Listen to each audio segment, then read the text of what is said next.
दोस्तों, मेरा नाम राशिद ज़हीर है और आप देख रहे हैं मेरा न्यूज़ चैनल जिसका नाम है राशिद ज़हीर ऑफिशियल। आपसे गुजारिश है इस चैनल को सब्सक्राइब करें, अपने ग्रुप में डालें, चूँकि न्यूज़ 9 टीवी बंद हो चुका है। ये मैं आपको कई बार बता चुका हूँ। एक बड़ी खबर आ रही है कि ट्रंप साहब ने दरअसल फ़लस्तीन स्टेट को कबूल कर लिया है। इस तरह की खबर आई, मैंने उसको बाकायदा देखा। गल्फ़ सोर्सेज से अभी ये एक बात रिवील की गई है कि ट्रंप जो है फ़लस्तीन स्टेट को मान्यता दे सकते हैं। मेरे शब्दों पे ध्यान रखिएगा, मैंने बहुत ध्यान से उसको पढ़ा। लोगों ने उसको चला दिया कि साहब ट्रंप ने बोल दिया।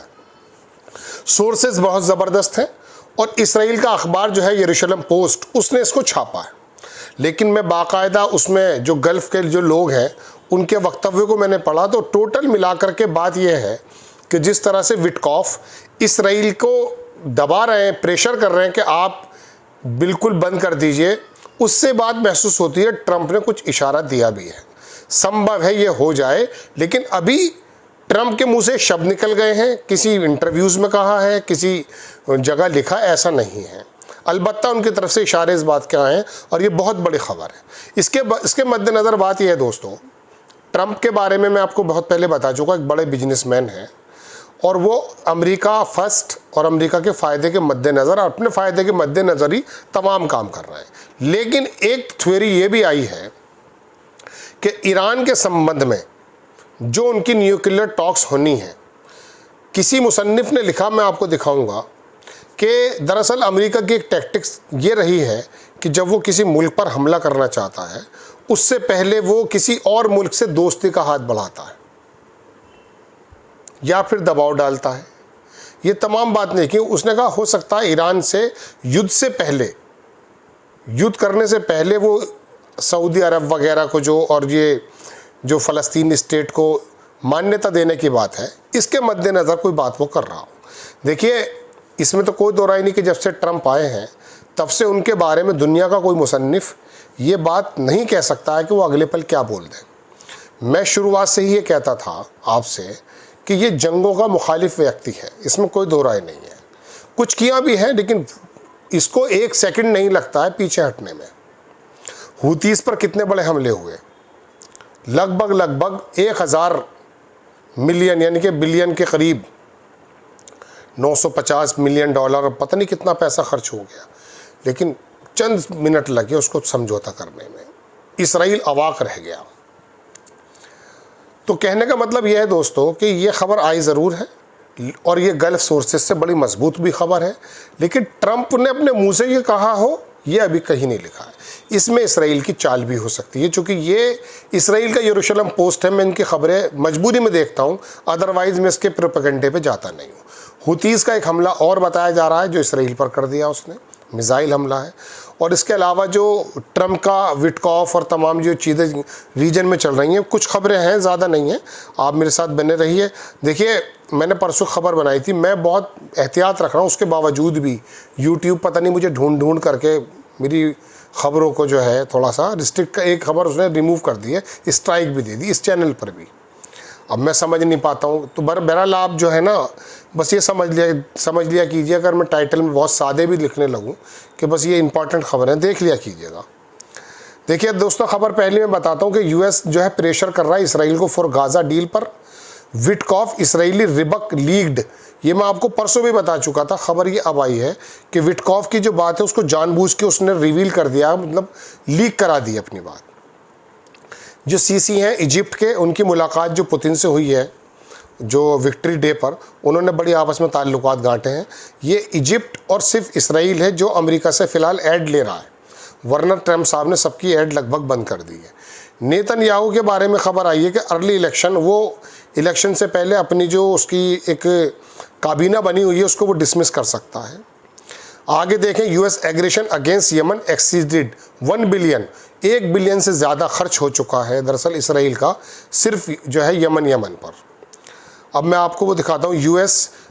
यूएई जो है उसने इसराइल से कहा कि आप जो कह रहे हैं कि साहब ऐड आएगी, उसकी डिलीवरी मैं करूँगा, उसका निज़ाम मेरे हाथ में होगा, इस बात को यूएई ने इनकार कर दिया। यूएई ने मुनाफ़क़त वाला रोल तो ज़रूर अदा किया, इसमें कोई दो राय नहीं। वो बाबल मंडप के उस बंदरगाह पे नज़र उसकी है एक ज़माने से, जिसको ऑपरेट करते हैं हूतीज़ या यमन के लोग। लेकिन इसमें भी कोई दो राय नहीं है दोस्तों, ह्यूमैनिटेरियन एड के मामले में, ज़ख्मियों को अपने यहाँ ला के इलाज करने के मामले में यूएई ने बड़ा कारगर रोल अदा किया है। गल्फ़ के सोर्सेज ने कहा है कि ये है वो खबर, यरूशलेम पोस्ट से मैंने नहीं उठाई है, मैंने पढ़ी ज़रूर है, लेकिन ये अलमायादीन जो लेबनान का है कि ठीक खबरें देता है कुछ। गल्फ़ सोर्सेज ने कहा कि ट्रंप ने कहा कि ट्रंप कर सकता है announce US recognition of a Palestinian state. Trump कर सकते हैं। ये जो मीटिंग करने जा रहे हैं सऊदी अरब मोहम्मद बिन सलमान ने, तमाम सऊदी मुल्कों को इकट्ठा करके, संभव है कि वो ट्रंप उसको संबोधित करे भी या उसके फिर बाद हो, लेकिन ये तमाम लोगों को इकट्ठा करके मोहम्मद बिन सलमान ये थोड़ा सा ट्रंप को दिखाना चाहता है कि पूरा गल्फ़ आपके साथ है, पैसा हम लगाने को तैयार है। खुदा ने दौलत भी इनको बहुत दी है, इसमें कोई दो राय थोड़ी ना है। उस दौलत के चक्कर में ट्रंप को ये कहना चाहता, और ये अच्छी बात है अगर ये मान जाता है तो। गल्फ़ के जो एनालिस्ट हैं उन्होंने लिखा है मीडिया लाइन ऑन सैटरडे को कि सऊदी अरेबिया विल होस्ट 2025 की जो है वो एक होस्ट करने जा रहा है Gulf US summit in mid day, aligning with US president Donald Trump first visit to the kingdom in his second term. जो उसकी पहली मीटिंग है इसके सेकेंड टर्म्स में, उसके अंदर उसने कहा कि ह्यूज में 2017 summit in Riyadh during his first terms, पहले जो है 2017 में हुई थी और अब ये दोबारा होने जा रही है। गल्फ लीडर्स जो है एक्सपेक्ट कर रहे हैं अटेंड द समिट को, और कहा जा रहा है कि किंग सलमान बिन अब्दुल अजीज़ उसने ये रिमेंड किया कि absent from the public agreement engagement due the health concern. जो अब्दुल अजीज़ मोहम्मद बिन सलमान के जो वालिद हैं किंग, उनको तो शायद बीमारी की वजह से नहीं आ पाएंगे, लेकिन बाकी सब लोग वहाँ आएंगे। Ahead the summit speculation has grown around what Trump referred as very important announcement. क्या हो सकता है? Multiple times ahead on his coming Middle East tour, while some have said that announcement could concern the establishment of a Palestinian state। इस पर वो ये कह सकते हैं। अब ये लोगों ने कहा है, बाकी खुदा जानता है। एक ख़बर मैं और दिखाता हूँ, जब हर जगह से खाना पीना बंद हो गया है हमास का, मुश्किल से मिल पा रहा है, तो उन्होंने एक जाकर के एक तट पर, यानी कि जो कॉस्ट लाइन होती है वहाँ पर जाकर काम किया, कुछ मछलियाँ वगैरह पकड़ने का। लेकिन वहाँ पर भी इसराइल ने जो फ़िशरमैन हैं जो मछलियाँ पकड़ते हैं, खाने का इंतज़ाम कुछ कर रहे थे, उन पर भी उन्होंने गोलीबारी कर दी है। ठीक है जनाब, ये ख़बर मैंने आपको बता दी। ये यरूशलेम पोस्ट की जो ख़बर है वो देख लीजिए, ये इस तरह से छापा है उसने। देखिए आप कि इसकी जो हेडिंग्स हैं, गल्फ़ डिप्लोमेटिक सोर्सेज ने कहा कि प्रेसिडेंट डोनाल्ड ट्रंप, इसको मैं पूरे यरूशलेम पोस्ट का अखबार ही खोल देता हूँ आपकी वजह से, ये देखेंगे आप। ये कहता है कि president Donald Trump will issue a declaration regarding the state Palestinian American recognition of it, that will be establishment of the Palestinian state without the presence of Hamas नहीं होगी, लेकिन वो कहना चाहते हैं कि ये हो जाएगा। सऊदी अरेबिया विल होस्ट, वही पूरी नीचे बात आ गई है, मैंने आपको दिखा दिया है। मैं वो पूरी हेडिंग भी देखना चाहता हूँ कहाँ पर है। हाँ, ये हेडिंग आ गई है जनाब। इसमें लिखा है हेडिंग में, Donald Trump to announce US recognise Palestinian state, Gulf diplomatic sources claim. अब इसे लोगों ने बताना शुरू कर दिया, यरूशलेम पोस्ट की खबर है। चलिए खैर, अब मैं दूसरी खबर दिखा देता हूँ आपको। ये प्रेसिडेंट ट्रंप ने reportedly announce US recognition Palestinian, यरूशलेम पोस्ट की खबर है, इसमें झंडा वगैरह भी दिखाया गया है। सायरन बज चुके हैं तेल अवीव के अंदर, शेरोन रीजन के अंदर, सेंट्रल इसराइल में, चूँकि शेफाला और जेरूसलम के अंदर, चूँकि हूतीज़ ने वहाँ पर कोई हमला किया। आईडीएफ ने एक हमास का जो लिखी रहे कि टेररिस्ट को मार डाला है। और चलिए खैर, आईडीएफ ने जो है एक नसर सोभी इब्राहिम जुमा वेडनेसडे को उसको हमास के बारे में, ये यरूशलेम पोस्ट की खबरें हैं। ठीक है, 21 हॉस्टेजेस बाकी बचे हैं। 3 जो बंदे थे वो और जा चुके हैं, मैंने 3-4 दिन पहले आपको बताया था। आईडीएफ ने हिजबुल्लाह के जो टेरर इंफ्रास्ट्रक्चर है उस पर हमला किया है। काफ़ी आगजनी के सीन है, लेकिन मैं आपको दिखा नहीं पा रहा हूँ। ये थर्सडे की खबर है। Houthis in Yemen published propaganda video, Yemen ने एक वीडियो डाला था, तो उसके बारे में इसराइल का कहना यह है कि ये प्रोपेगेंडा वीडियोज़ हैं। ईरान जो है वो हूती को मिसाइल जो उसने बेन गोरियन पे किया, उसने कहा ये बड़ी विक्ट्री है, हूतीज़ ने जो मारा था, ये मैंने कल आपको बताया था। ये IDF जो है, इसराइल की जो डिफेंस फोर्सेस है, इसने पोर्टेबल मेडिकल फैसिलिटी जो सीरिया के अंदर द्रूज मुस्लिम हैं उनको देना शुरू कर दिया। ये दिखाना ये चाहते हैं कि हम हमारी कम्युनिटी के लोग हैं, हम इसको कर रहे हैं। डिफेंस मिनिस्टर जो इसराइल के हैं, कैट्स, उन्होंने अनाउंस किया कि हम अपनी जगहों को एक्सपेंड करने जा रहे हैं और गाज़ा के अंदर पूरी तरह से जो है लोगों को है एक तरफ कर देंगे और बाकी गाज़ा की पट्टी पे हम कब्ज़ा करने जा रहे हैं। ठीक है जनाब, ये खबर मैंने आपको दे दी है, ये भी हो गई है, ये भी हो गई है। टोटल खबरें तो दोस्तों यही हैं जो मैंने आपके सामने अर्ज़ की हैं। और ये जो प्रोपेगेंडा किया जा रहा है, आप देखिए, मैं आपको फिर बता रहा हूँ। हाँ, विटकॉफ की तरफ से एक बयान कल मैंने आपको बताया था, एक और आया। वो ये आया कि ईरान बड़ा शानदार देश है और हम बड़े बिजनेस के ताल्लुक से हम काम कर सकते हैं, दुनिया पर ये छा सकता है। बड़ा विटकॉफ का अच्छा बयान है। कल तो बड़ा थोड़ा सा अटपटा बयान था, और उसने आज जो बयान आया है उसका विटकॉफ का, तो उसके अंदर ईरान के अंदर जो 11 तारीख में बात होने वाली मस्कट में, उसके बारे में बड़ी उसने पॉसिबिलिटी बताई है। मतलब मैं बता नहीं सकता हूँ, हम छोटे छोटे से रिपोर्टर हैं, हम ही भी अपनी बातों को हम जल्दी बदल नहीं सकते। मजबूरी है कि जो लिखा होता है वही पढ़ना पड़ता है। तो आपसे गुजारिश है, अगर आपको लगता है हमारी कोशिश ठीक है, आप अगर फेसबुक पर देख रहे हैं तो ज़रूर वहाँ आ जाइएगा, और राशिद ज़हीर ऑफिशियल को आप वो कर लीजिएगा। इंडिया टॉक न्यूज़ मेरा दूसरा चैनल है, उसको भी कर लीजिएगा। क्योंकि देखिए, मैं अकेला नहीं हूँ, दुनिया के अंदर बहुत सारे रिपोर्टर्स हैं, या तो अमेरिका की या हमारे भारत के अंदर जो सरकारें हैं उनके मुताबिक हम बात करने लगे। क्या करें बताइए अब आप। अभी अमेरिका की राइटर जो एजेंसी है, उसने खबर छापी चीन के मद्देनज़र। मैं 4 PM पे काम करता हूँ, यकीन मानिए मैंने बहुत संतुलित वे में बताना, चूँकि चीन जो कर रहा है, जिस प्रकार की वो आर्म इंडस्ट्री के अंदर अपनी एंट्री करके अमेरिका और फ्रांस और जर्मनी और रूस को दिखाना ये चाहता है कि देखिए इस क्षेत्र में भी वो बेसिकली इस्तेमाल कर रहा है। इसको खबर को बताने में बहुत ज़्यादा एहतियात बरतनी पड़ रही है। अब हमारा तो असल में कोई प्लेटफॉर्म भी तो नहीं है ना। ये टर्की, ये दुनिया भर के लोग, पता नहीं सऊदी, अब बताइए दुनिया में अगर आप गूगल के बिना कहाँ खबर डालेंगे, कोई जगह है आपकी। हमारे हामिद अंसारी जो थे पूर्व राष्ट्रपति, उपराष्ट्रपति, उन्होंने एक शेर पढ़ा था कि खींचो न कमान न तलवार निकालो, अगर तेग हो सामने तो अखबार निकालो। तेग यानी कि तोप अगर सामने हो तो अखबार निकालो। अखबार से क्या है, जहन साजी होती है, आपको सही सूचनाएं मिलेंगी, आपके जहन बिल्कुल खुलेंगे। मुझे उस वक्त खुशी बहुत होती है दोस्तों, जब आप में से बहुत सारे लोग मुझे मैसेजेस कर देते हैं, फ़ोन कर देते हैं कि आपकी खबर नहीं आई।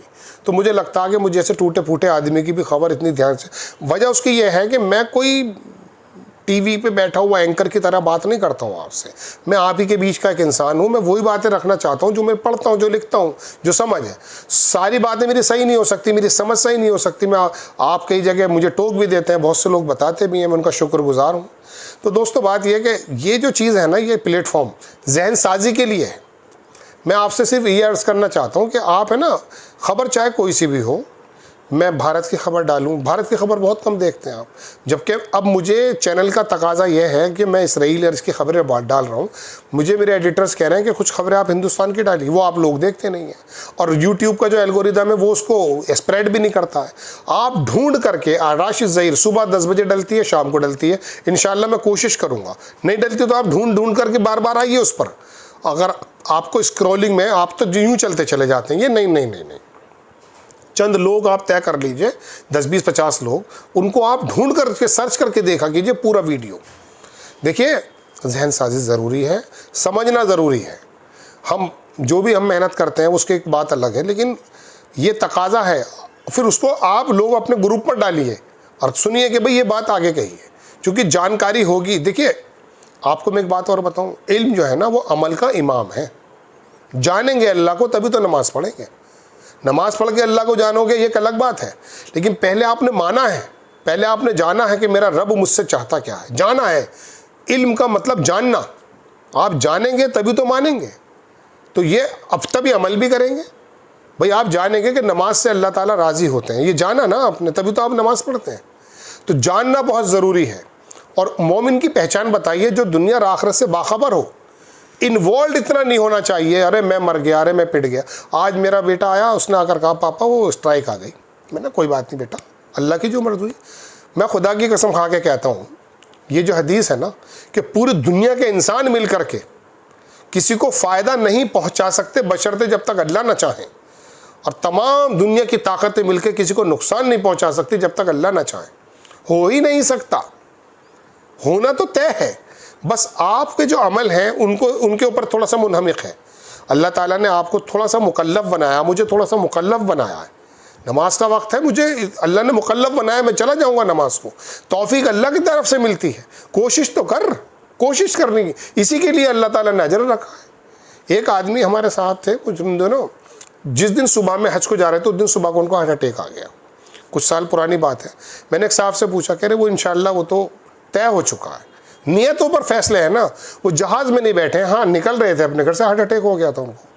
तो कहने का मेरे मतलब दोस्तों ये है कि आपकी नियतों के फैसलों पर फैसले हैं। मैं कुछ और बातें करने लगा हूँ खबरों के अलावा, ये इंपॉर्टेंट बातें हैं, ये विचार विमर्श है, इससे ज़रूरी है। अगर आपका दुनियावी और आखिरत का कोई फ़ायदा नहीं हो रहा है ना, तो वो बकवास है फिर।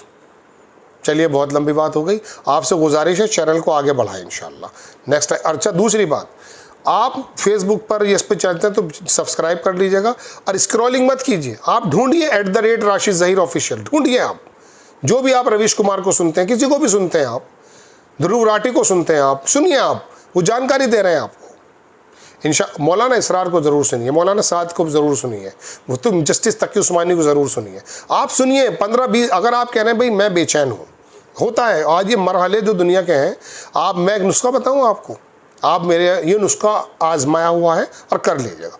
मुझे नहीं मालूम आप किस परेशानी में दो चार हैं या मैं किस परेशानी में दो चार हूँ, सिर्फ इतना कीजिए, जस्टिस तकी उस्मानी साहब, मौलाना साद साहब, मौलाना तारिक जमील और ये जो हमारे मौलाना ताहिरुल कादरी, अरे क्या बयान है यार, क्या बयान है। आप है ना रोज़ है ना रात को लेटिए, कान में लगाइए, वो एक बयान 20 मिनट का 50 मिनट का सुनिए, आपकी समझ में आए ना आए ध्यान से सुनते रहिए। मैं आपको सच कह रहा हूँ 15 से 20 दिन आप किसी भी प्रॉब्लम्स में इन्वॉल्व हैं, आपको लगेगा पता ही नहीं चला कहाँ से निकल गए। ईशा की नमाज के बाद, फजर की नमाज के बाद या सोने के टाइम जब नमाज आप पढ़ने 2 रकात पढ़ें और अल्लाह से मांगें। और मैं आपको मौलाना अशरफ अली थानवी का नुस्खा बता रहा हूँ जो मैंने पढ़ा और मेरे पास है लिखा हुआ, हिदायत का आसान नुस्खा। उसमें 2 रकात नमाज पढ़ के जो भी दिन भर में किया है, जो हफ्ते पहले किया, उस पर माफ़ी मांगी है और अल्लाह से तौबा कहिए, 3 बार तौबा, अल्लाह मेरी तौबा, ए अल्लाह मेरी तौबा, ए अल्लाह मेरी तौबा। और तौबा करके फिर ये कहिए अल्लाह से कि अल्लाह ताला मैं बहुत बड़ा गुनहगार आदमी हूँ, मुझे आप माफ़ कर दीजिए, और मैं जानता हूँ जो गुनाह की मैं माफ़ी मांग रहा हूँ, ये शब्द उनके मेरे नहीं है, मैं फिर कल को करूँगा, अल्लाह मैं आजिज़ हो रहा हूँ अपने आप से, अल्लाह मेरे बस की नहीं है, अल्लाह आप मुझे आसानी के साथ, ये खैरियत का अल्फाज मैं इस्तेमाल कर रहा हूँ, अलबत्ता बात उनकी पूरी है, मुझे खैरियत के साथ, आसानी के साथ मुझे इन गुनाहों से बचा लीजिए। तो कह रहे हैं कि थोड़े दिन में आप देखेंगे भाई हिदायत मिल गई। हिदायत क्या मिल गई? अल्लाह को जान गए, अपने आप को पहचान गए। तो ये है हिदायत, अल्लाह को जान लेना, हर एक बात पे अल्लाह के आगे हाथ उठा देना, मुसल्ले पर भी हाथ उठा देना यूँ करके और कह दीजिए अल्लाह से। एक शायर का शेर था, मैं आपके सामने पढ़ता हूँ कि सजदे में गर सर कर दूँ, सजदे में गर सर कर दूँ, फर्श को अर्श कर दूँ, अर्श को फर्श कर दूँ। सजदे में गर सर कर दूँ मतलब सजदे में अगर अब मैं अपने सर को कर दूँ, सजदे में गर सर कर दूँ, अर्श को फर्श कर दूँ मतलब अर्श वाले को नीचे ले आऊँ। कसम खुदा की यकीन मानिए, जब हाथ उठा के कहा जाता है ना मौला से, वो ज़ात ऐसी है वो वापस नहीं भेजेगी आपको। जय हिंद।